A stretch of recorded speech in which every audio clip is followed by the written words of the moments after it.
বেটা গতদিন তোমাকে ছাগলের উৎকৃষ্ট অংশটা আনতে বলেছিলাম, গতদিনও তুমি ছাগলের কলিজাটা কেটে এনেছিলে। আজকে তোমায় নির্দেশ দিয়েছি ছাগলের নিকৃষ্ট অংশটা কেটে আনতে। আজও তুমি ছাগলের কলিজাটা কেটে আনলে। হযরত লোকমান হাকিম রহমাতুল্লাহ আলাইহি তিনি জবাব দিয়েছিলেন, মনিব, একটা প্রাণীর দেহের সবচাইতে উৎকৃষ্ট অংশ হলো তার কলিজা, আবার একটা প্রাণীর দেহের সর্বাপেক্ষা নিকৃষ্ট অংশটাও হলো তার কলিজা।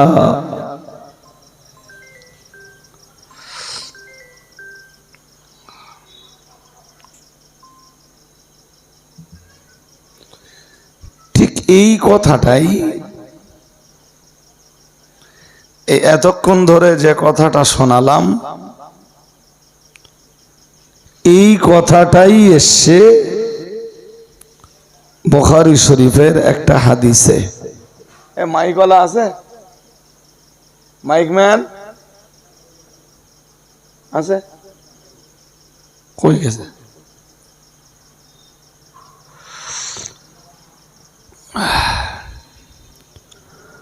মন দিয়ে কথা শুনুন।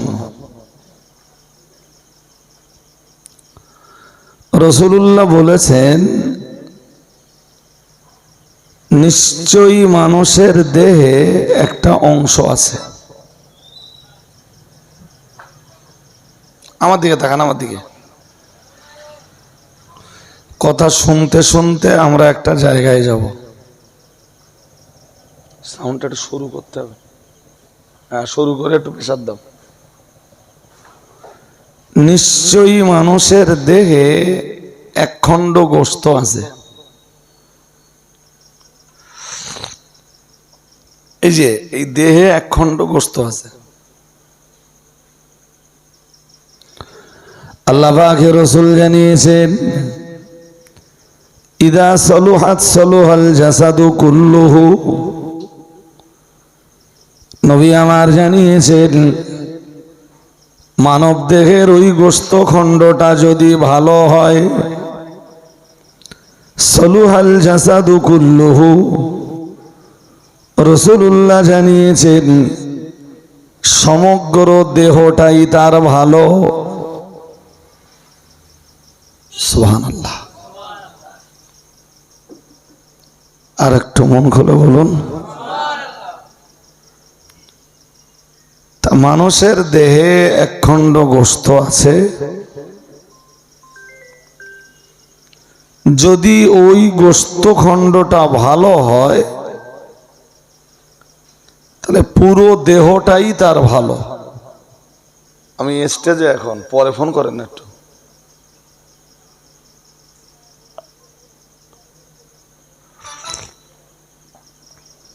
যার ওই গোশত খণ্ডটা ভালো, গোটা দেহটাই তার ভালো।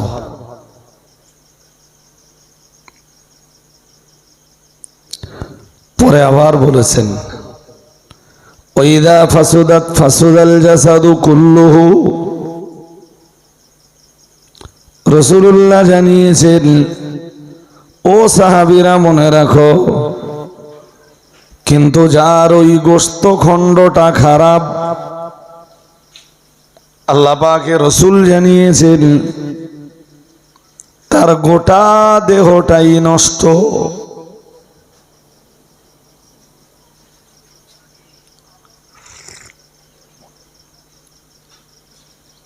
মানুষের গোটা শরীরটা ভালো হওয়া এবং খারাপ হওয়াটা নির্ভর করে ওইটুকু গোশত খণ্ডের ভালো এবং খারাপ হওয়ার উপরে।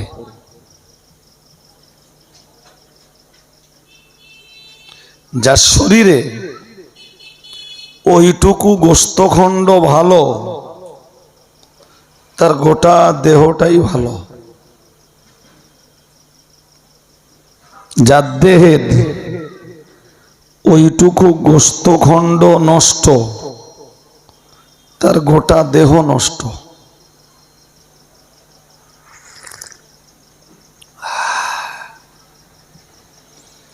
তো সাহাবীরা যেন বললেন, হুজুর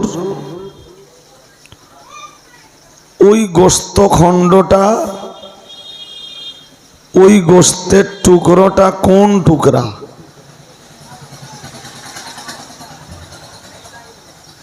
আমার দিকে দেখেন। তো রাসূল জবাব দিয়ে বললেন শোনো, আলা ওয়াহিয়াল কালব।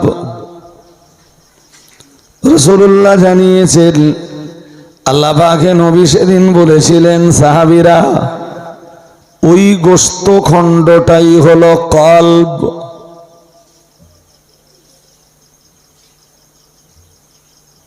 শুনছেন নাকি? তো কলব যার ভালো, গোটা শরীর তার ভালো, গোটা দেহ তার ভালো। কলব যার খারাপ, গোটা দেহ তার খারাপ।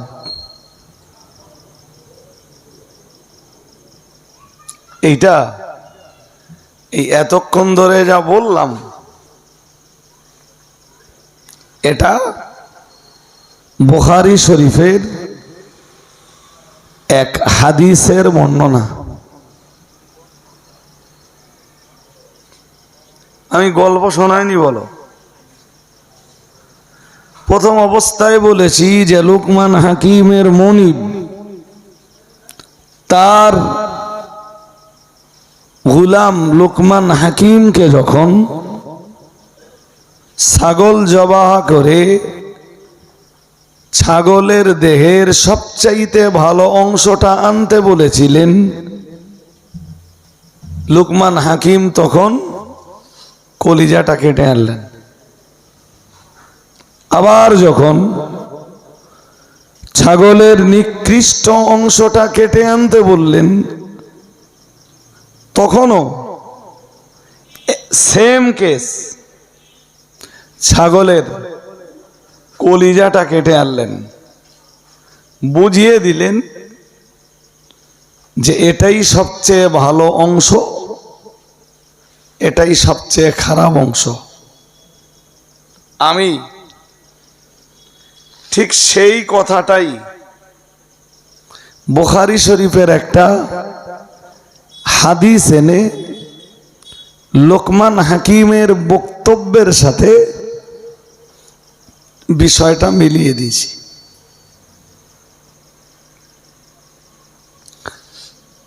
ইলমে তরিকতের জগতের মানুষ যারা, তাদের ভাষ্য অনুযায়ী, এই যে তাদের বক্তব্য অনুযায়ী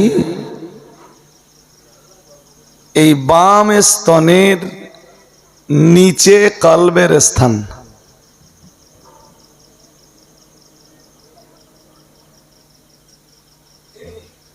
শুনছেন আমার কথা নাকি?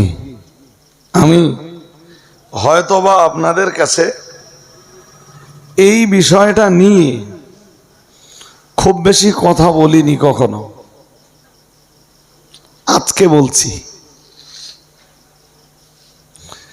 তো ঠিক এই বাম স্তনের নিচে যে কাল্ব, এই কাল্ব যার ভালো, গোটা দেহ তার ভালো। তার চোখ, আমার দিকে তাকান, তার চোখ ভালো কাজ করবে, তার কান ভালো কাজ করবে, তার হাত ভালো কাজ করবে, তার পা ভালো কাজ করবে, তার জীব ভালো কাজ করবে, তার রসনা উত্তম কাজের আঞ্জাম দেবে, তার ব্রেনে ভালো জিনিস জায়গা দেবে। কারণ তার কাল্ব ভালো, কালবে ময়লা নেই। মন বাইরে যাচ্ছে আপনাদের, মন বাইরে গেলে আমি এই কথাগুলো সাজিয়ে গুছিয়ে সুন্দর করে আপনাদেরকে উপস্থাপন করতে পারবো না। এই কারণে খুব গভীর মনে কথাগুলো শুনতে হবে। আবার একবার বলছি, যার কাল্ব ভালো তার অঙ্গ প্রত্যঙ্গ খারাপের দিকে রুজু হবে না। কিন্তু কাল্ব যার খারাপ, সবসময় এটা মনে রাখবেন, কাল্ব যার নোংলা, কাল্ব যার অপরিচ্ছন্ন, তার চোখ খারাপের দিকে দেখবে, তার কান খারাপ জিনিস শুনবে, তার ব্রেন খারাপ জিনিসের চিন্তা করবে,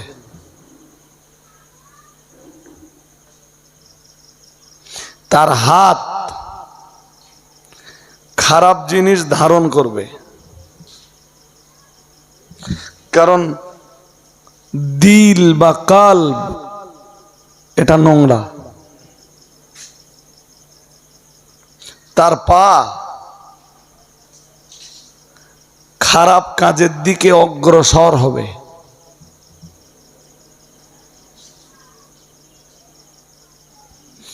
ঠিক রাসূলুল্লাহ এই কথাগুলোই উম্মতকে বুঝিয়েছেন যে যার দেহের ওই গোশতখণ্ডটা ভালো তার গোটা দেহ ভালো।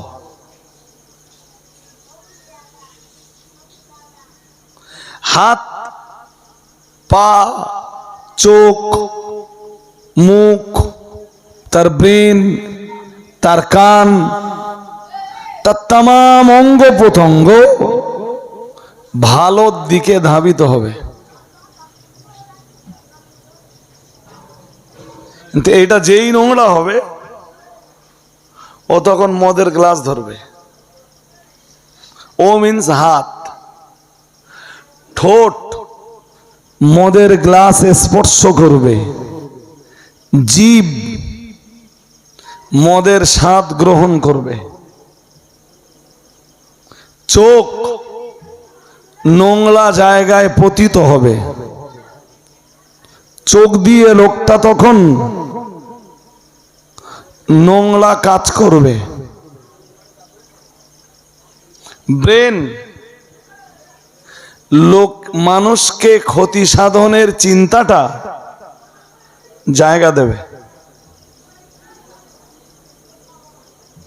পা মন্দ কাজের দিকে অগ্রসর হবে।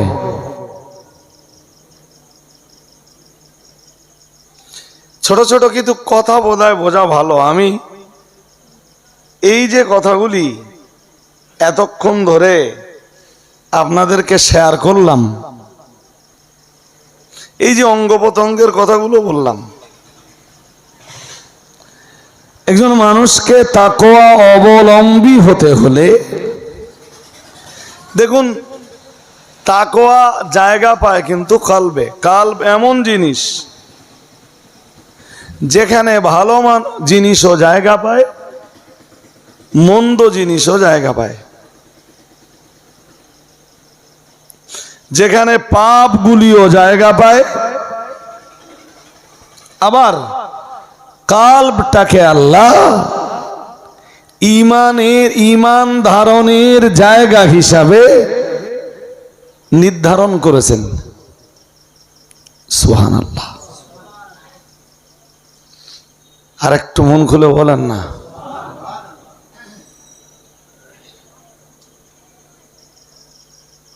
ঈমান কোথায় থাকে?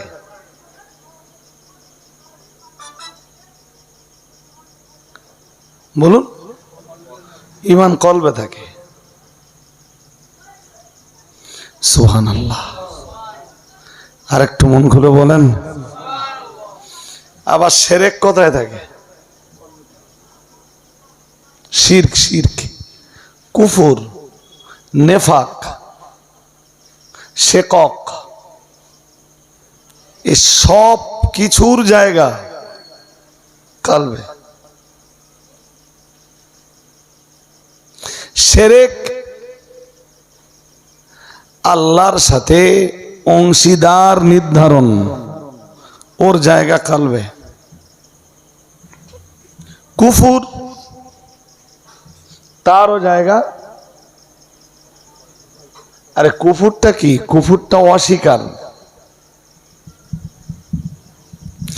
শিরক বলো অস্বীকার না। শিরক আল্লাহ আছেন, কিন্তু আল্লাহ একা চালাতে পারেন না। নাউজুবিল্লাহ। আর একটু জোর করে বলেন। শিরক আল্লাহর পার্টনার লাগে। নাউজুবিল্লাহ। শিরক আল্লাহ একজন নন, আল্লাহ তিনজন। নাউজুবিল্লাহ। একটু জোরে বলেন নাউজুবিল্লাহ। নাকি ঘুম ঘুম ভাব এক্ষুনি? হ্যাঁ, আমরা যে আল্লাহকে ডাকি, খ্রিস্টানরাও তো সেই আল্লাহকে ডাকে। পার্থক্য কি? আমরা যে আল্লাহকে ডাকি, ইহুদিরা তো সেই আল্লাহকেই ডাকে। তাহলে ইহুদিদের ডাকের সাথে আমাদের ডাকের তফাৎ কোথায়? আল্লাহ পাক রব্বুল আলামিন পার্থক্যটা নির্ধারণ করে দিয়ে বলেছেন, অকালাতিল ইয়াহুদু উযাইর ইবনুল্লাহ।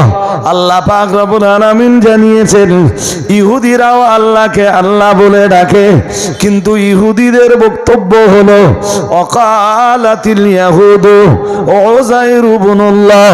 মহান আল্লাহ জানিয়েছেন ইহুদিরা বলে ওজায়ের আল্লাহর বেটা। বলুন নাউজুবিল্লাহ।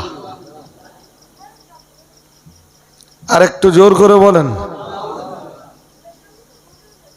এই গেটের কাছে কারারে গল্প করছে? ওয়াকালাতিন নাসারাল মাসীহ ইবনুল্লাহ। মহান আল্লাহ জানিয়েছেন আবার খ্রিস্টান যারা তারা বলে বেড়ায় ঈসা আল্লাহর বেটা। নাউজুবিল্লাহ। আর একটু জোর করে বলেন। তাহলে আল্লাহকে আমরাও ডাকি, খ্রিস্টানরাও ডাকে, আমরাও ডাকি, ইহুদিরাও ডাকে, বাট পার্থক্য এটা যে ইহুদিরা আল্লাহর বেটা নির্ধারণ করেছে, খ্রিস্টানরা আল্লাহর বেটাও নির্ধারণ করেছে, জি আল্লাহর বিবিও নির্ধারণ করেছে। বলুন নাউজুবিল্লাহ। আর আমরাও আল্লাহকে ডাকি, কিন্তু আমরা কি বলি? আল্লাহু আহাদ। কি বলি? তা সূরা ইখলাসে তো তাই পড়েন আপনারা। কুল আর হুয়া এই দুটো শব্দকে যদি আমরা একটা সাইডে রেখে ওর পর থেকে পড়ি তাহলে কি দাঁড়ায়? আল্লাহু আহাদ। সূরা ইখলাসে কুল হুয়াল্লাহু আহাদ। তাহলে নিটফল কি দাঁড়ালো? আল্লাহু আহাদ।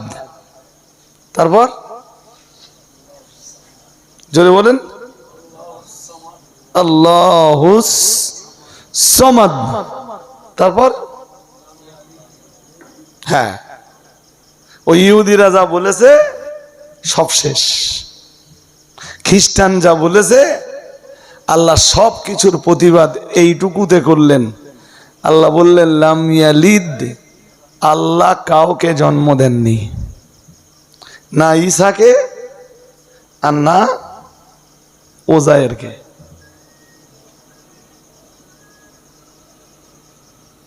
সুতরাং তোমরা যারা ঈসাকে আল্লাহর বেটা হওয়ার দাবি করেছো, তোমরা যেমন মিথ্যাবাদী, আবার তোমরা যারা ওজায়েরকে আল্লাহর বেটা হবার দাবি জানিয়েছো, তোমরাও তেমন মিথ্যাবাদী। কোরআনের সূরা বানী ইসরাঈল এই সূরা কাহফের প্রথম রুকুতে আছে, আল্লাহ বলেন,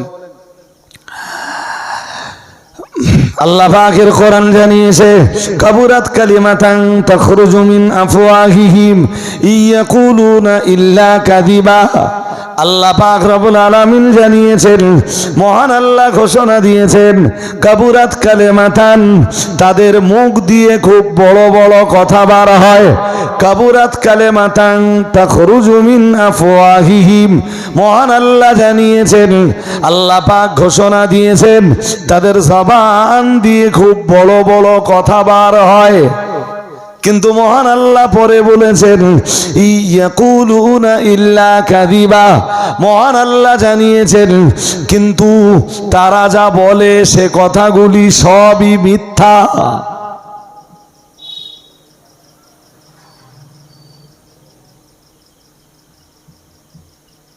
এই কোরআন আল্লাহ কেন নাযিল করেছেন?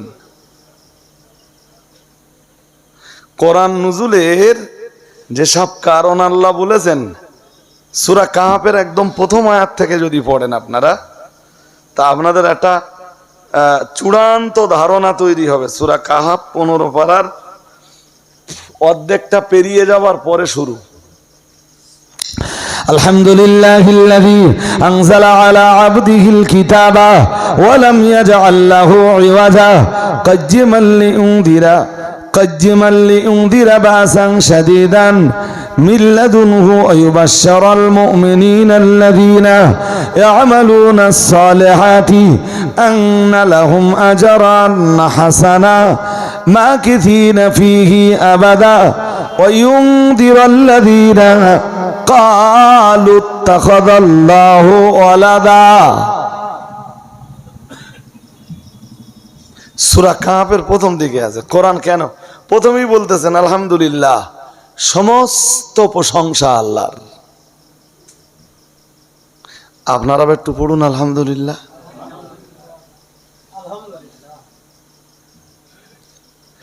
নবীরা আল্লাহর প্রশংসা করেছেন না? হ্যাঁ না কিছু বলেন, করেছেন?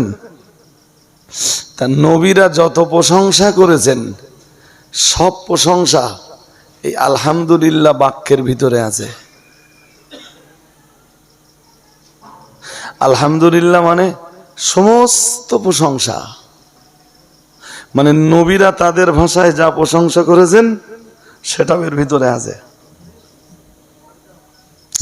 তামাম দুনিয়ার মুফাসসিরিন, তামাম দুনিয়ার মুহাদ্দিসিন, তামাম দুনিয়ার মুবাল্লিগিন, মুসান্নিফিন, তামাম দুনিয়ার ফুকাহা, উলামা, হুফাজ, হুজ্জাজ, তামাম দুনিয়ার আউলিয়া, আসফিয়া, গৌস, কুতুব, আকতাব, তামাম দুনিয়ার মুমিন মুমিনা, মুসলিম মুসলিমা আল্লাহ পাকের যত প্রশংসা করেছেন, যত প্রশংসা করছেন, যত প্রশংসা করবেন, ফেরেশতারা যত প্রশংসা করেছেন, যত প্রশংসা করছেন, কিয়ামত পর্যন্ত ফেরেশতারা যত প্রশংসা করবেন, এবং মানব আর দানব জাতি ভিন্ন আল্লাহর সৃজিত আরো যত মখলুক আছে তারা আল্লাহর যত প্রশংসা করে সব প্রশংসা এই আলহামদুলিল্লাহ বাক্যের ভিতরেই শামিল।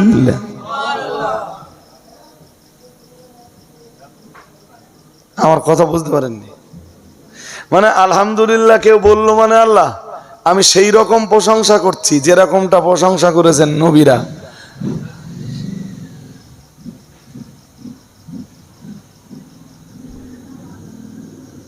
শুনছেন নাকি? এই আমার মন আবার একটু বাইরে চলে গেল। দুই একটা মোটরসাইকেল কিনে সাইলেন্সার পাইপ লাগাচ্ছে, দেখেছেন?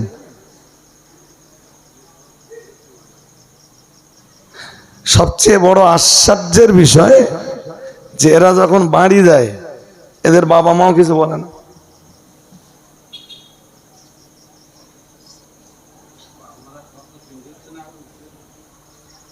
আপনি জানেন পুলিশের চোখে ওটা অপরাধ।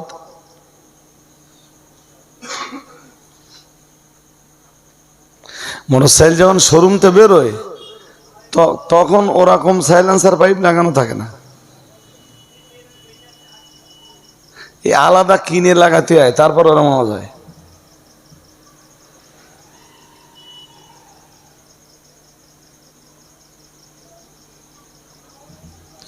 গাধা খুব চিল্লাচিল্লি করে না? হ্যাঁ না কিছু বলে না, করে। আল্লাহ বলেছেন কোরআনে সূরা লুকমানে, বলেন ইন্না আনকারাল আসওয়াত লাসাউতুল হামির। আল্লাহ বলেন যে গাধার আওয়াজ আল্লাহর কাছে সবচাইতে নিকৃষ্ট আওয়াজ। নাউজুবিল্লাহ। আর একটু জোর করে বলেন।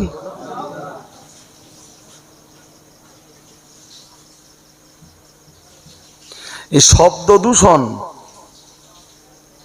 ইসলামে মান্যতা পায়নি বলো,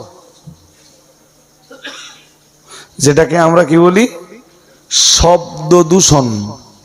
ইসলাম অ্যাকসেপ্ট করে না এটা। এই যে জলসা কমিটির ছেলেরা এত এত মাইক বাঁধে না, কোনো দরকার নেই।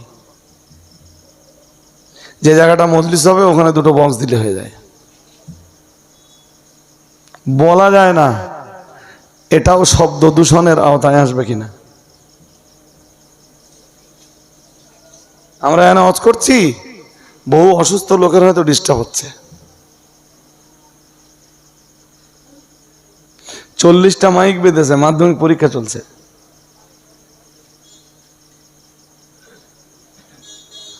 তাই এই কথাগুলো আমি বলবো না, আর একজন হুজুর এসে বলবে না, আর একজন এসে বলবে না, এ বলবে কে?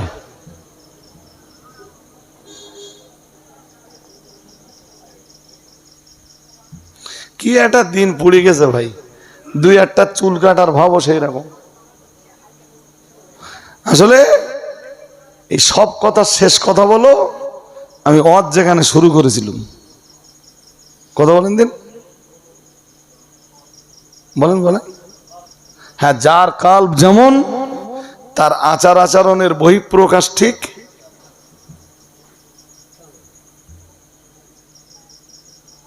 কল্ব নোংরা, সব নোংরা।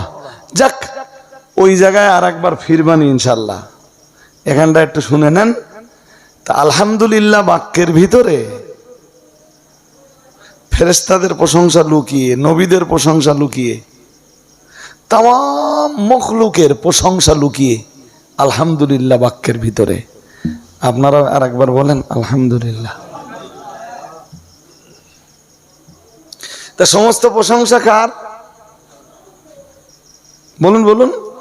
কিন্তু সূরা কাহফে আল্লাহ বলতেছেন, ওটা তো সূরা ফাতিহা থেকে বলতেছেন আলহামদুলিল্লাহি রাব্বিল। সূরা কাহফে যেটা আল্লাহ বলতেছেন আলহামদুলিল্লাহিল্লাযী আনজালা আলা আবদিহিল কিতাব। আলহামদুলিল্লাহ, তামাম প্রশংসা আল্লাহর। তামাম প্রশংসা যে আল্লাহর, সে আল্লাহর পরিচয় কি? আল্লাহ পাক তার পরিচয় ব্যক্ত করতে যে বললেন আল্লাযী আনজালা আলা আবদিহিল কিতাবা। মহান আল্লাহ জানিয়েছেন তামাম প্রশংসা সেই আল্লাহর, যিনি তার কোনো এক বান্দা বলতে মুহাম্মদ সাল্লাল্লাহু আলাইহি ওয়াসাল্লামের উপরে একটা কিতাব নাজিল করেছেন। আর একটু মন খুলে বলেন, কি নাজিল করেছেন? বান্দা তুমি প্রশংসা এই কারণে করবা তোমার সেই মহান রবের, কারণ তিনি তোমাদের হেদায়াতের জন্য কিতাব নাজিল করেছেন। আর একটু মন খুলে বলেন। যদি কেতাব নাজিল না হতো হেদায়েত পেতে না, যদি এই কেতাব নাজিল না হতো মানুষ হতে পারতে না, এই কেতাব যদি নাজিল না হতো সুপথ পেতে না, এই কেতাব নাজিল না হলে জান্নাতের পথের পথিক হতে পারতে না, এই কেতাব নাজিল না হলে জাহান্নাম থেকে বাঁচবার কোনো রাস্তা ছিল না। তাই এই কেতাব যিনি নাজিল করেছেন তুমি তোমার সেই মহান রবের প্রশংসা করো। বলুন আলহামদুলিল্লাহ, জোরে বলেন আলহামদুলিল্লাহ। এবারে এই কেতাব দিয়ে নবী কি করবেন আল্লাহ সেটা বলেছেন। তো আমি এখান থেকে দুটো কথা বলি, একটাই আল্লাহ, সব কথা বলতে পারছি না, বলো আগের তো বলে নিচ্ছি, সব কথা বলার সময় নেই। এই কেতাব দিয়ে নবী কি করবেন তা আল্লাহ বলতেছেন ওয়াইবাশশারাল মুমিনিন, আপনি ইমানদারদের জন্য সুসংবাদ দান করবেন। কোন ইমানদার? শুধু ইমান আনলে হবে না, আল্লাহ বুঝিয়ে দিচ্ছেন আল্লাযীনা ইয়ামালুনাস সালিহাতি, ইমান আনার পাশাপাশি যারা নেকির কাজটা করেছেন তাদেরকে তিনি সুসংবাদ দেবেন। আন্না লাহুম আজরান হাসানা, নিশ্চয়ই তাদের জন্য রয়েছে সুন্দর পুরস্কারের ব্যবস্থা। কিসের ব্যবস্থা? সেই সুন্দর পুরস্কারটা জান্নাত। কই সুবহানাল্লাহ বললেন না? খুয়াটা খুশি না, মানে বাকিতে পাওয়া গেলে খুব একটা সুবহানাল্লাহ বলতে মন চায় না। সেই সুন্দর পুরস্কারটা কি আমরা কেমনে বুঝলাম জান্নাত? আল্লাহ পরের অংশে বলেছেন মা কাতিনা ফিহি আবাদা, সেখানে তারা চিরস্থায়ী অবস্থান করবে, সেখান থেকে আর তাদের বার হওয়া লাগবে না। তাহলে তার উপরে কেতাব আমি এজন্যই নাজিল করেছি যাতে তিনি সৎ কর্মপরায়ণ ঈমানওয়ালাদেরকে জান্নাতের সুসংবাদ দান করতে পারেন। আর একটু ওই জান্নাত, যেই জান্নাতে যে তারা চিরস্থায়ী অবস্থান করবে। আল্লাহ পাকের কোরআন জানিয়েছে, এরপরই মহান আল্লাহ আবার জানিয়েছেন কোরআন আমি এজন্যই আমার বান্দা মুহাম্মদ সাল্লাল্লাহু আলাইহি ওয়াসাল্লামের উপরে নাযিল করেছি ওয়া ইউনদিরাল্লাযীনা ক্বালু ইত্তাখাযাল্লাহু ওয়ালাদা। আল্লাহ পাক রব্বুল আলামিন জানিয়েছেন আর আমার বান্দা মুহাম্মদ সাল্লাল্লাহু আলাইহি ওয়াসাল্লামের উপরে কিতাব আমি এজন্যই নাযিল করেছি যাতে তিনি ভয় দেখাতে পারেন। আমরা যেন বললাম আল্লাহ যাতে আমাদের নবী কাদেরকে ভয় দেখাতে পারেন। আল্লাহ পাক রব্বুল আলামিন বললেন আল্লাযীনা ক্বালু ইত্তাখাযাল্লাহু ওয়ালাদা, যারা পৃথিবীতে বলে আল্লাহর বেটা আছে তাদেরকে যাতে তিনি ভয় দেখাতে পারেন, এজন্যই আমার বান্দা মুহাম্মদ সাল্লাল্লাহু আলাইহি ওয়াসাল্লামের উপরে আমি কিতাব নাযিল করেছি। কি বুঝতে অসুবিধা হচ্ছে? যাতে তিনি ইমানদারদের কি করতে পারেন? সুসংবাদ দিতে পারেন। আর ভয় দেখাতে পারেন কাদেরকে? যারা আল্লাহর বেটা নির্ধারণ করে, আল্লাহর জন্য সন্তান নির্ধারণ করে, তাদেরকে যেন আমার নবী এই কিতাব পাওয়ার পরে ভয় দেখাতে পারেন। সুবহানাল্লাহ বললেন না তো? আর একটু মন খুলে বলেন। হ্যাঁ, তো আপনি ধরেন তৎকালীন সময়ে এক দাপট খ্রিস্টানদের, আর এক দাপট মুশরিকদের, আর এক দাপট ইহুদিদের।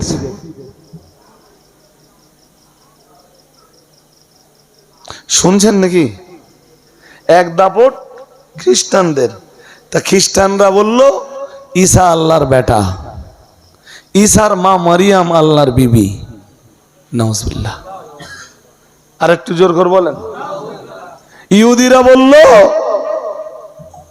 ওজায়ের আল্লাহর বেটা।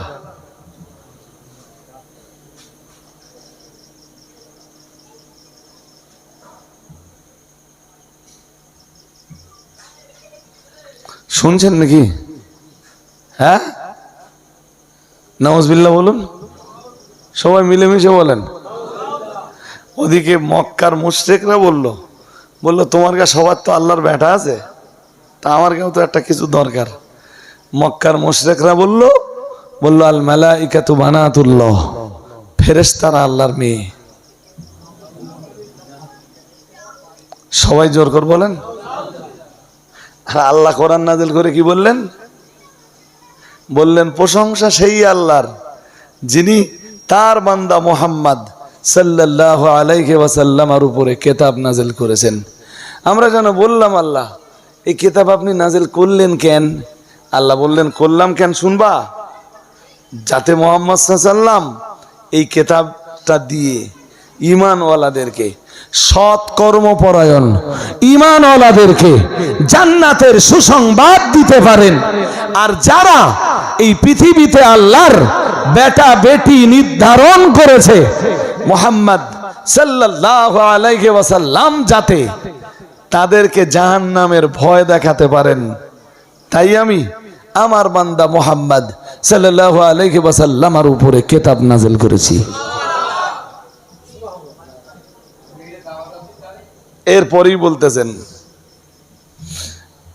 এরপরই আল্লাহ বলতেছেন মা লাহুম বিহি মিন ইলমি ওয়ালা লিআবাইহিম। এই যে মন বাইরে দিয়েন না, মন বাইরে দিলে আমার কথা বুঝবেন না। আল্লাহ বলতেছেন এ ব্যাপারে তাদের কোনো ইলম নেই, কোনো জ্ঞান নেই, এসব ব্যাপারে তারা কোনো জ্ঞান রাখে না। ওয়ালা লিআবাইহিম, তাদের পূর্বপুরুষদেরও কোনো জ্ঞান। যারা শিরক করে তারা জ্ঞানী, তারা পণ্ডিত না জাহেল? কথা বলে না, আসতে বলতেছেন কেন? যারা শিরক করলো সে দুনিয়ায় লেখাপড়া যাই জানুক আর লোকে তারে যতই বুদ্ধিমান বলুক, যারা শিরিক করলো তারা পণ্ডিত, তাদেরকে পণ্ডিত বলবেন না জাহেল বলবেন? হ্যাঁ, তো আল্লাহ কি বলতেছে শুনবেন। আল্লাহ বলতেছেন মা লাহুম বিহি মিন ইলমিন, আল্লাহ বলতেছেন তাদের কোনো জ্ঞান নেই। তাদের একটু অর্ধেক থাকলে তারা আর আল্লাহর সাথে শিরকটা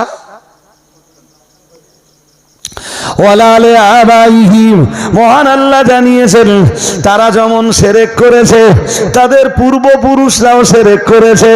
আল্লাহ পাক রব্বুল আলামিন জানিয়েছেন শুধু তারা জাহেল, তারা মূর্খ তাই নয়, আল্লাহ পাক জানিয়ে দিয়েছেন তাদের পূর্বপুরুষরাও শিরক করার কারণে তারাও মূর্খ, তাদেরও কোনো ইলম নেই, তাদেরও কোনো জ্ঞান নেই। আল্লাহ পাক রব্বুল আলামিন আবার জানিয়েছেন কাবুরাত কালিমাতান তাখরুজু মিন আফওয়াহিহিম, মহান আল্লাহ জানিয়েছেন তাদের জবান দিয়ে খুব বড় বড় কথা বার হয়, ইয়াকুলুনা ইল্লা কাযিবা, কিন্তু আল্লাহ পাক রব্বুল আলামিন জানিয়েছেন যত বড় কথাই তারা বলুক তাদের মুখ দিয়ে জেনে রাখো তোমরা তাদের জবান দিয়ে শুধু মিথ্যাই বার হয়। বলুন নাউজুবিল্লাহ। তারা ওই যে ঈসারে আমার বেটা নির্ধারণ করেছে ওটা মিথ্যা কথা, ওরা ফেরেশতাদেরকে আমার কন্যা নির্ধারণ করেছে ওটাও আর এক মিথ্যা, ইহুদিরা ওজায়েরকে আমার সন্তান নির্ধারণ করেছে ওটা আর এক মিথ্যা। যেমনটা সূরা জিনে আল্লাহ বলেছেন মাত্তাখাযা সাহিবাতাও ওয়ালা ওয়ালাদা, মহান আল্লাহ জানিয়েছেন আল্লাহ পাক রব্বুল আলামিন কোন সন্তান গ্রহণ করেননি। সুবহানাল্লাহ বলে না? আর একটু মন খুলে বলেন আল্লাহ বলতেছেন আল্লাহ কোন সন্তান গ্রহণ, বলেন আল্লাহর কোন সন্তান লাম ইয়ালিদ, আর এর উল্টো কিছু হলে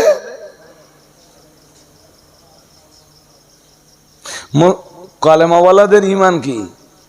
কালেমাওয়ালাদের ঈমানটাই হলো সূরা ইখলাসের ভিতরে লুকিয়ে। কালেমাওয়ালাদের বিশ্বাস হলো আল্লাহু আহাদ আল্লাহুস সামাদ লাম ইয়ালিদ ওয়া লাম ইউলাদ ওয়া লাম ইয়াকুল লাহু কুফুয়ান আহাদ। এই জন্য যারা সূরা ইখলাসের আমল করে, উঠতে বসতে চলতে ফিরতে যারা সূরা ইখলাসের আমল করে, আমার আল্লাহ তাদেরকে ঈমানের মউত দান করে। যদি সম্ভব হয় সূরা ইখলাসটা আমলে রাখবেন, উঠতে বসতে চলতে ফিরতে কুল হুয়াল্লাহু আহাদ আল্লাহুস সামাদ লাম ইয়ালিদ ওয়া লাম ইউলাদ ওয়া লাম ইয়াকুল লাহু কুফুয়ান আহাদ, আল্লাহ ঈমানের মউত দেবে ইনশাআল্লাহ। বলুন আর একটু জোর করে বলেন।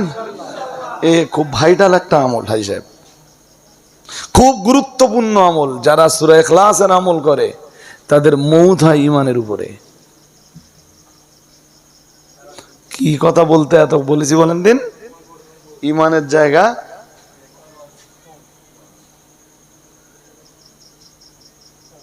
আবার শিরকের জায়গাও।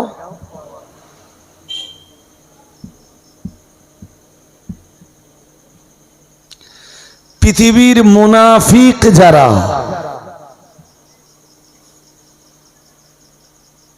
যেমনটা আল্লাহ সূরা বাকারায় বলেছেন, আমি কি করে সব কথা একদিনে ঝুপঝাপ বুঝিয়ে দেই বলেন দিন। তবু একটুখানি যখন বলেই ফেলেছি, সূরা বাকারার 2য় রুকুতে ওয়ামিনান নাসি মান ইয়াকুলু আমান্না বিল্লাহি ওয়া বিল ইয়াউমিল আখিরি ওয়া মা হুম বিমুমিনিন। সূরা বাকারার 2য় রুকুর প্রথম আয়াত। যারা সূরা বাকারা পড়েন বা কোরআন তেলাওয়াত করেন তারা বুঝতে পারতেছেন কি সুন্দর বলতেছেন আল্লাহ।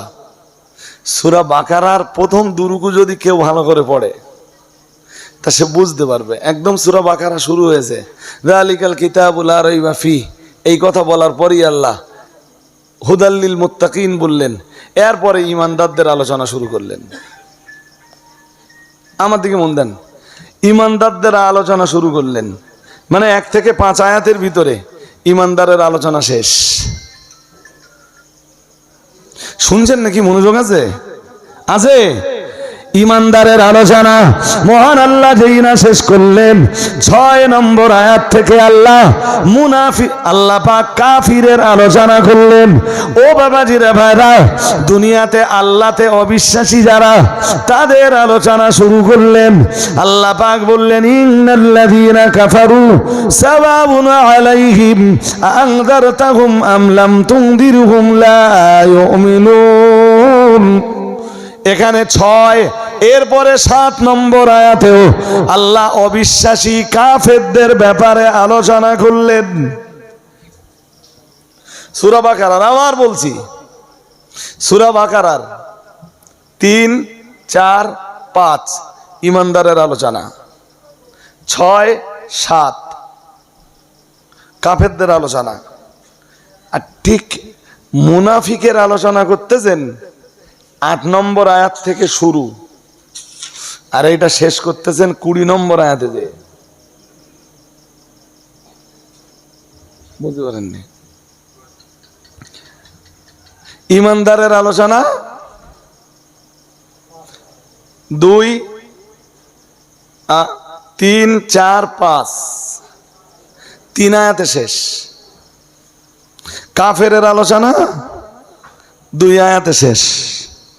মুনাফিকের আলোচনার জন্য 12টা আয়াত। কত? একদম 8 নম্বর আয়াত থেকে শুরু করতেছেন সূরা বাকারার। কি বলতেছেন 8 নম্বর আয়াতে? ওয়ামিনান নাসি মান ইয়াকুলু আমান্না বিল্লাহি ওয়া বিল ইয়াউমিল আখির। আল্লাহ পাক রব্বুল আলামিন জানিয়েছেন, আর মানুষদের ভিতরে এমন কিছু মানুষ আছে, মান ইয়াকুলু আমান্না বিল্লাহি ওয়া বিল ইয়াউমিল আখির, যারা বলে আমরা ঈমান এনেছি আল্লাহর উপর, ঈমান এনেছি আখিরাতের উপর, পরকালের উপর, কিন্তু আল্লাহ পাক রব্বুল আলামিন জানিয়েছেন ওমা হুম বিমুমিনিন, আসলে তারা ঈমানদার নয়।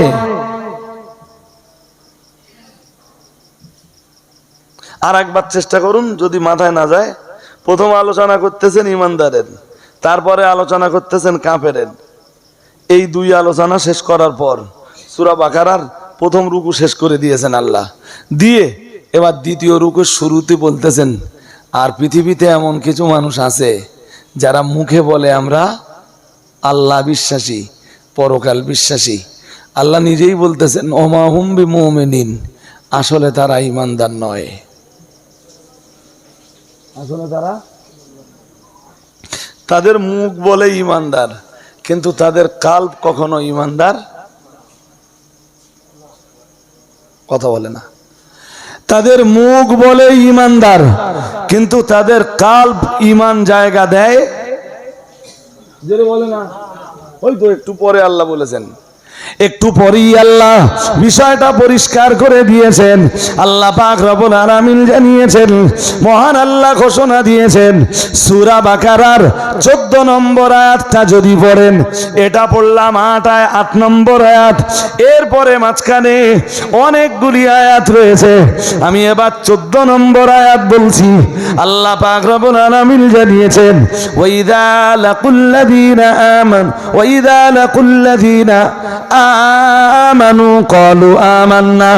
আল্লাহ পাক রব্বুল আলামিন জানিয়েছেন ওরা যখন, মানে ওই মুনাফিকরা যখন ঈমানদারদের সাথে দেখা করে, মুনাফিকরা তখন বলে ক্বালু আমান্না, মুনাফিকরা বলে আমরা ঈমান এনেছি। ঈমানওয়ালাদের সাথে দেখা হলে বলে আমরা ঈমান এনে তোরগা দলে আছি। ওয়াইদা খালাউ ইলা শায়াতিনিহিম, আল্লাহ পাক রব্বুল আলামিন জানিয়েছেন কিন্তু ওরা বলো তারাই, ওরা যখন আবার শয়তানদের সাথে মিলিত হয়, আল্লাহ পাক রব্বুল আলামিন জানিয়েছেন শয়তানদের সাথে ওরা যখন মিশে যায়, ওরা তখন বলে ওয়াইদা খালাউ ইলা শায়াতিনিহিম ক্বালু ইন্না মাকুম, ওরা তখন শয়তানদের ডাক দিয়ে বলে আমরা তো তোমাদের দলেই ছিলাম, তোমাদের দলেই আছি, ওদের কাছে গেছিলাম শুধু একটু মজা নিতে। আরে তোরা আমাদের দলে, তাহলে ওদের কাছে ওই কলেমাওয়ালাদের কাছে গেলি কেন? এই মুনাফিক গুলো বলে ওদের দলে গিয়েছিলাম একটু, বলুন একটু, ইন্নামা নাহনু মুস্তাহজিউন, ওদেরকে যাতে একটু ঠাট্টা বিদ্রুপের ভিতরে ফেলা যায়, একটু মজা নিতে গিয়েছিলাম। এদের মুখ, এই যে এদের জীব ঈমানদার, কাল্ব ঈমানদার নয়, যাতে এদেরকে বলা হয় মুনাফিক। কি বলে? জোরে বলে না, এত স্লো কেন?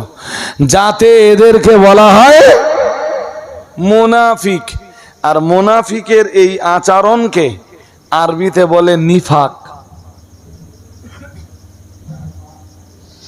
কি বলে? আমার কথা বোঝেননি। মুনাফিকের এই আচরণকে কি বলে? নিফাক। কি বলে? এই যে ইমানের জায়গা যেমন কাল্ব, কুফরির জায়গাটাও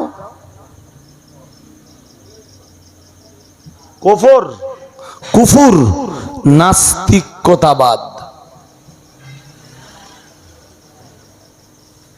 যারা বলে স্রষ্টা বলতে কিছু নেই,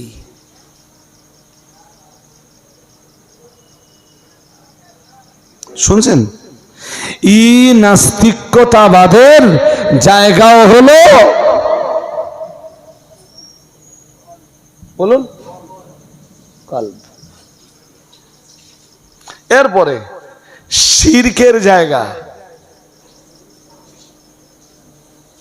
কোথায়? সেও কাল্ব।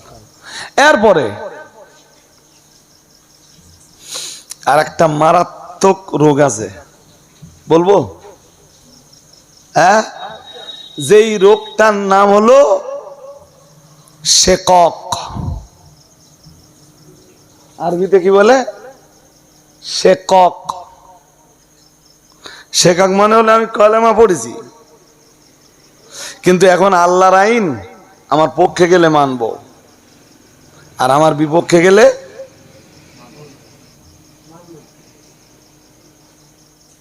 এর আরবিতে কি বলে জানেন? শেকক, বিরোধিতা করা। আমার পালে হাওয়া লাগলে মানবো, হাওয়া না লাগলে মানবো না। এই রোগের জায়গাও এই কল। কল মেনে নিতে পারছে না তো ও কি করবে?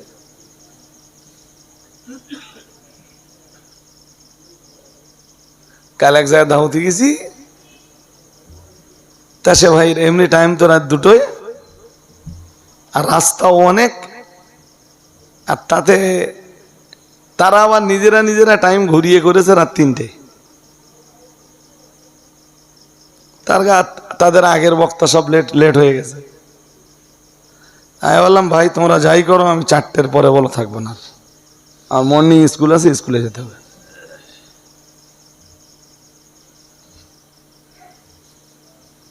লাস্টে খুব হাতে পায়ে পড়াপড়ি করে বললে 4:30 পর্যন্ত একটু করে দেন। সে আপনি 3টের সময় ওঠেন, 4:30 পর্যন্ত। 4:35 মাইক ছাড়লুম। এই যে শেকক রোগটা বলছি, তারা একটা মসজিদ করেছে, তো চাষ টাচ দিয়ে ঘিরে আপাতত মসজিদটা করে নামাজ পড়তে। সেখানে জুমা কায়েম হয়ে গেছে। তারা সেখানে আর মসজিদ রাখবে না, এখন ভালো একটা রাস্তার ধারে কেউ জায়গা দিয়েছে, মসজিদ সেখানে করবে।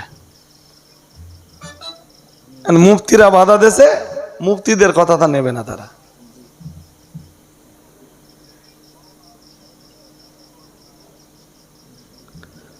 পালে হাওয়া লাগলে পক্ষে কথা বলে, আর পালে হাওয়া না লাগলে কথা বলে না। রোগের নাম কি? কিছু বলে না। রোগের নাম কি? শিকক।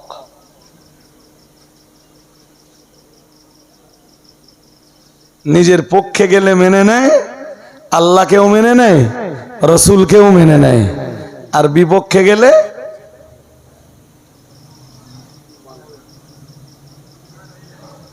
কিছু বলে না।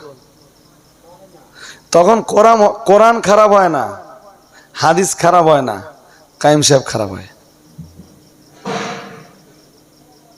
এটা তার বলতে পারে না যে আমি কোরআন মানি না। তা ঘুরিয়ে বলে কাইম সাহেবের বারবার দাওয়াত করিস কেন রে, আর ওজন নি।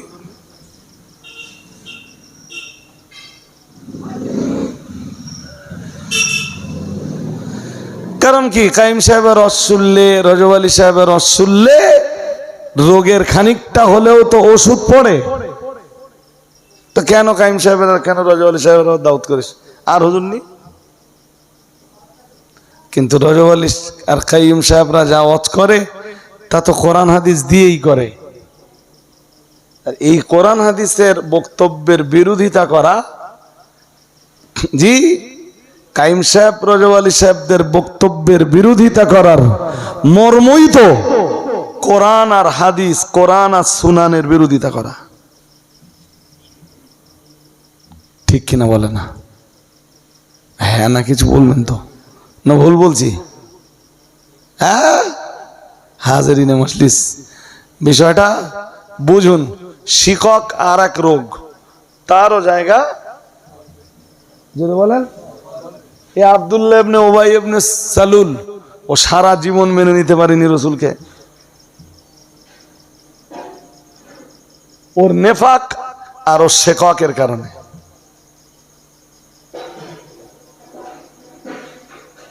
শুনছেন নাকি? কালবের আর একটা রোগ আছে। এ ভাই বললে ধারাবাহিক ভাবে কলবের অনেক রোগের কথা বলা যাবে। আর একটা রোগ আছে কলবের, তার নাম হলো শাক।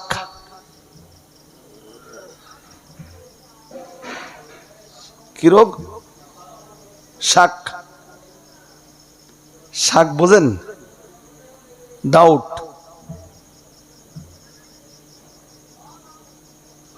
সন্দেহ।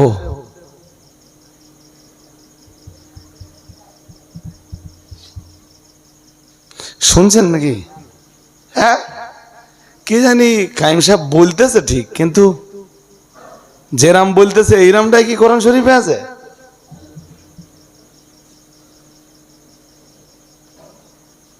বুঝেননি কথা? রজব আলী সাহেব বলতেছে ঠিক, হাদিস মনে হচ্ছে হবে এটা, কিন্তু নবী যেমন বলে গেছেন রজব আলী সাহেব সেরাম বলতেছে না একটু বাড়িয়ে বলতেছে, না তার চেয়ে একটু কমকে যাচ্ছে? এই রোগের নাম কথা বলে না, বলেন বলেন কি রোগ? শাক, সন্দেহ। ভাই এই সন্দেহ রোগ না, এ খুব বাজে রোগ।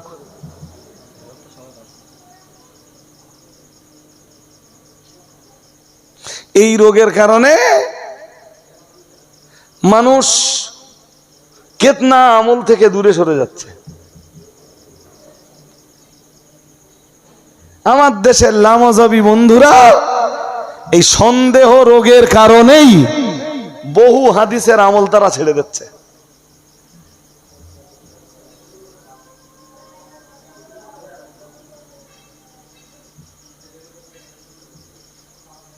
বলে ওই যে হাদিসগুলো আমল করতেছে ওরা, ও সব হাদিস জয়ীফ,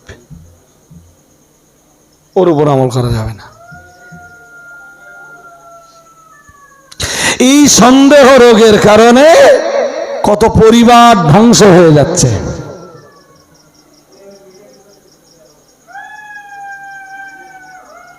এই সন্দেহ রোগের ফলেই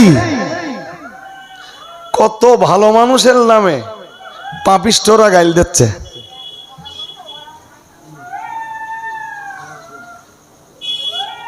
ধরুন একটা লোক রজব আলীর কাছে কোনোদিন এলো না, দূর থেকে রজব আলী সাহেবকে গাইল দিচ্ছে, ও সন্দেহ যে রজব আলী সাহেব খারাপ লোক।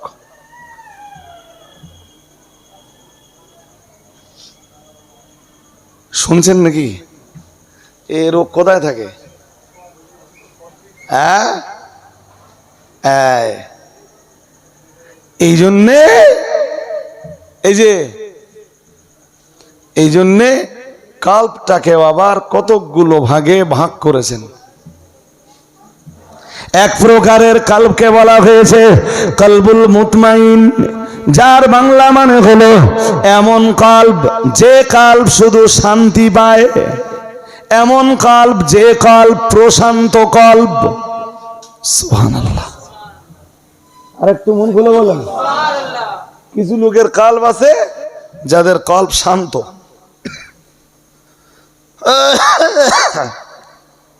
আবার কিছু লোকের কল্প আছে, আল্লাহ পাকের কোরআন জানিয়েছে, মহান আল্লাহ জানিয়েছেন ফি কুলুবিহিম মারাদুন, আল্লাহ পাক রব্বুল আলামিন জানিয়েছেন ওদের অন্তরে রয়েছে ফি কুলুবিহিম মারাদ, আল্লাহ পাক রব্বুল আলামিন জানিয়েছেন ওদের অন্তরে রয়েছে রোগ।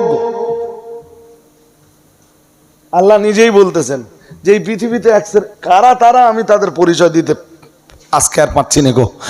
জি, আল্লাহ বললেন এই পৃথিবীতে কিছু মানুষ আছে যাদের কাল, যাদের অন্তরে রয়েছে কি রয়েছে? কথা বলে না, কি আছে? কুফরের রোগ, শিরকের রোগ, নেফাকের রোগ, শিকাকের রোগ, শাক্কের রোগ। শুনছেন নাকি? একবার একটু দরুদ শরীফ পড়ে নেন। আল্লাহুম্মা কি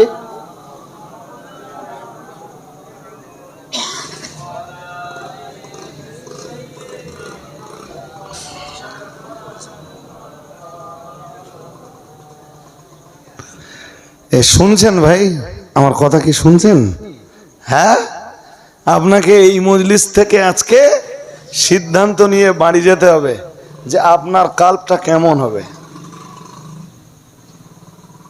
কোরআন শরীফে আল্লাহ বলেছেন অন্য আয়াতে, ইয়াওমা লা ইয়ানফাউ মালু ওয়ালা বানুনা ইল্লা মান আতাল্লাহা বিকলবিন সালিম। আল্লাহ পাকের কোরআন জানিয়েছে, মহান আল্লাহ জানিয়েছেন, ইয়াওমা লা ইয়ানফাউ মালুন, আল্লাহ পাক রব্বুল আলামিন জানিয়েছেন সেদিন কারোর মাল তার কোনো উপকার করবে না।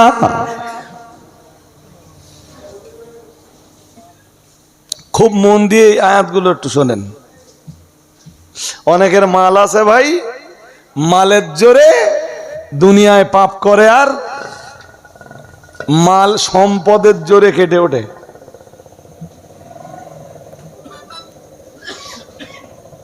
এই কথা শুনছেন নাকি? এই দুনিয়ায় আছে না নেই? হ্যাঁ, টাকা আছে, প্রভাব আছে, প্রতিবর্তী আছে, পুলিশও তাদের বাড়ি যায় না। তারা অন্যায় করে আর অর্থ সম্পদ আর প্রভাবের ফলে জিতে যায়। আছে না নেই? হ্যাঁ না কিছু বলে না। এই দুনিয়ায় আছে না নেই? হ্যাঁ, কিন্তু আমার দিকে তাকান। কিন্তু আল্লাহ বলতেছেন ইয়াওমা লা ইয়ানফাউ মালুন, ওই কথাটাই আল্লাহ দুনিয়ার সম্পদশালীদেরকে স্মরণ করাচ্ছেন। হে দুনিয়ার সম্পদশালীরা, মাল দিয়ে দুনিয়ায় কেটে ওঠা যায়, কিন্তু হাসরের ময়দানে মালের বিনিময়ে কেউ কেটে উঠতে জোরে বলেন পারবে? হাসরে মাল চলবে? হ্যাঁ, কোথায় যেন আল্লাহ বলেছেন যে যদি দুনিয়া ভর্তি সোনা দেয়। এসব কথা ভাই সব কোরআনুল কারিমে আল্লাহ বলতেছেন, কিন্তু আলাদা আলাদা করে বলবার জন্যে বিষয়গুলো সময় সাপেক্ষ। কোরআনুল কারিমে সব বিবরণ রয়েছে। দুনিয়ায় বিরাট বড় বড় অন্যায় করে সম্পদ আছে, সম্পদে কেটে ওঠে। কি বলেন?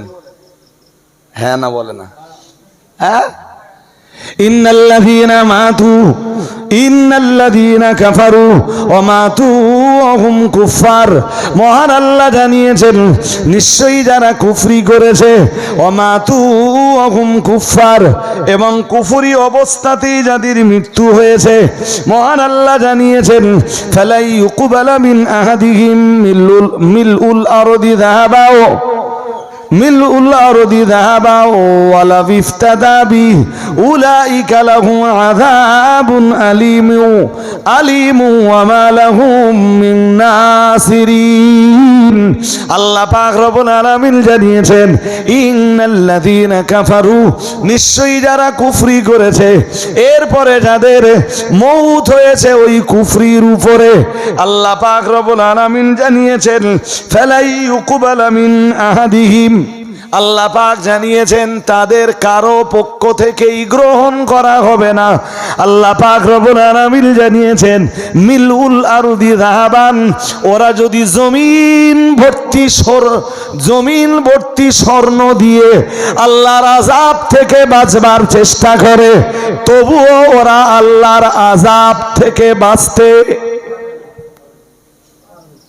পুরো এই জমিন যদি ভর্তি করে দেয় সোনা দিয়ে, তবু ওদের আল্লাহর আযাব থেকে বাঁচবার কোন রাস্তা জোরে বলে না।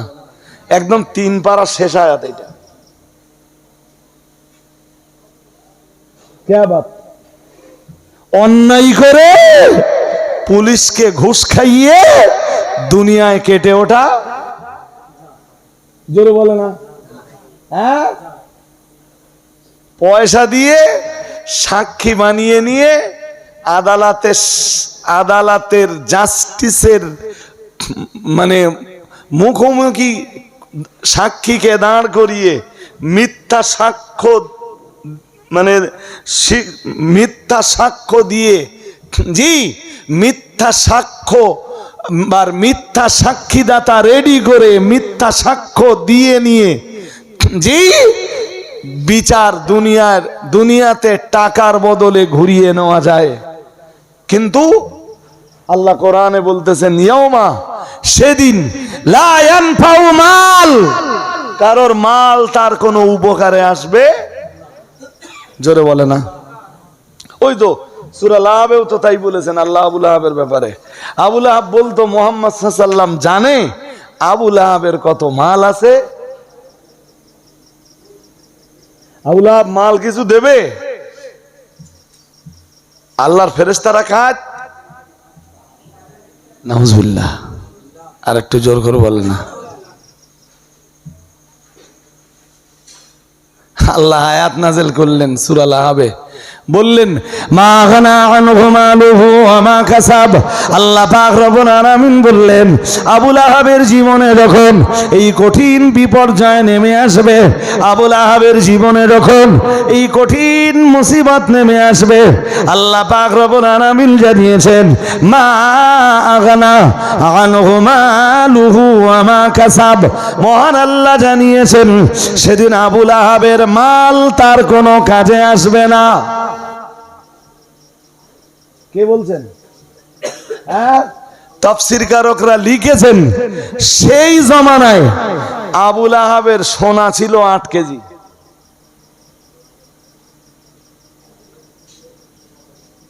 কয় কেজি? কয় কেজি? 800 গ্রাম না 8 কেজি সোনার মালিক ছিল আবু লাহাব সেই জমানায়। এখন যার 8 কেজি সোনা আছে সে কি মোটামুটি ধনী? কেরাম মনে হচ্ছে 10 গ্রামের দাম যদি 1 লাখ, 10 গ্রামে যদি ধরেন 1,60,000 হয়, তাহলে 100 গ্রামে কত? 16 লাখ। 100 গ্রামে কত? 16 লাখ। 1 কেজিতে কত?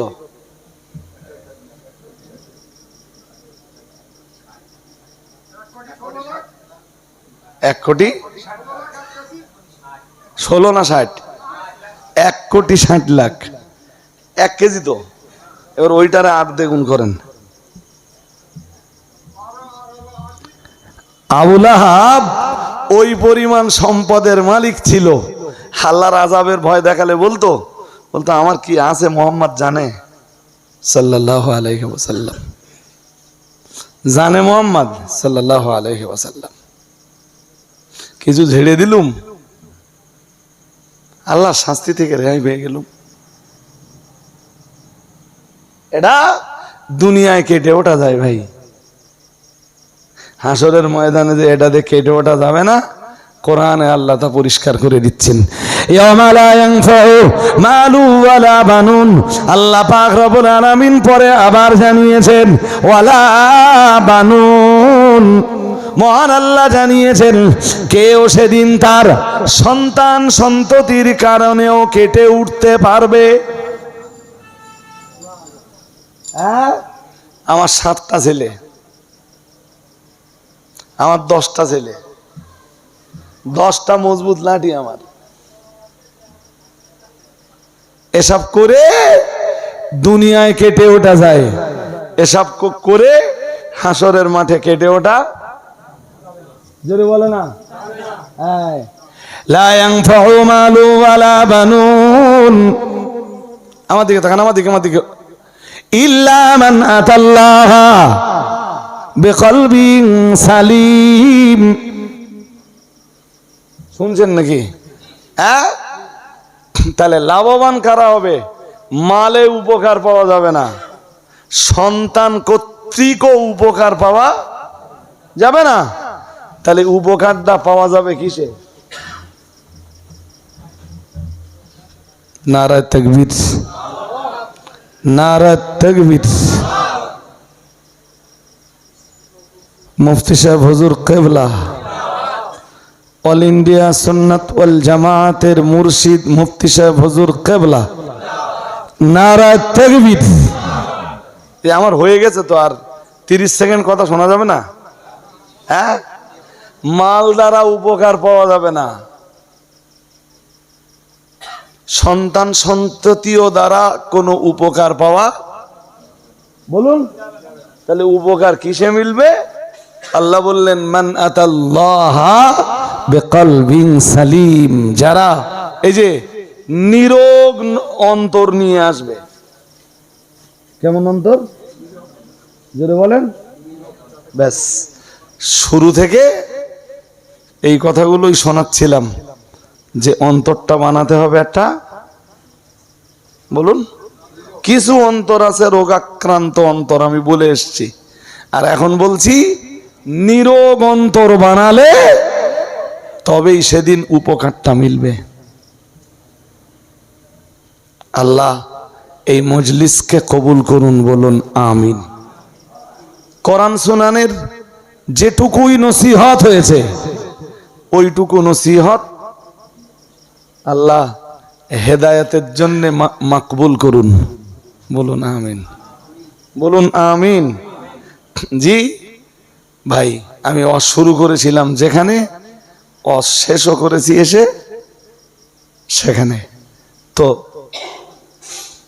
দেখতে দেখতে আমাদের মাঝে অল ইন্ডিয়া সুন্নাত ওয়াল জামায়াতের প্রেসিডেন্ট উস্তাজুল উলামা অল খুতাবা অল উদাবা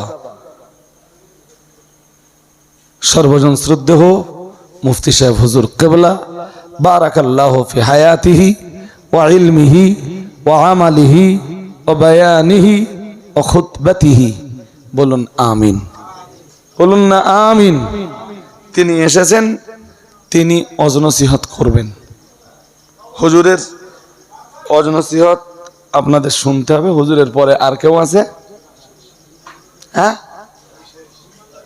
তাহলে তো খুব বেশি হলে তো 12টা, নাকি? বেশি হলে 12টা।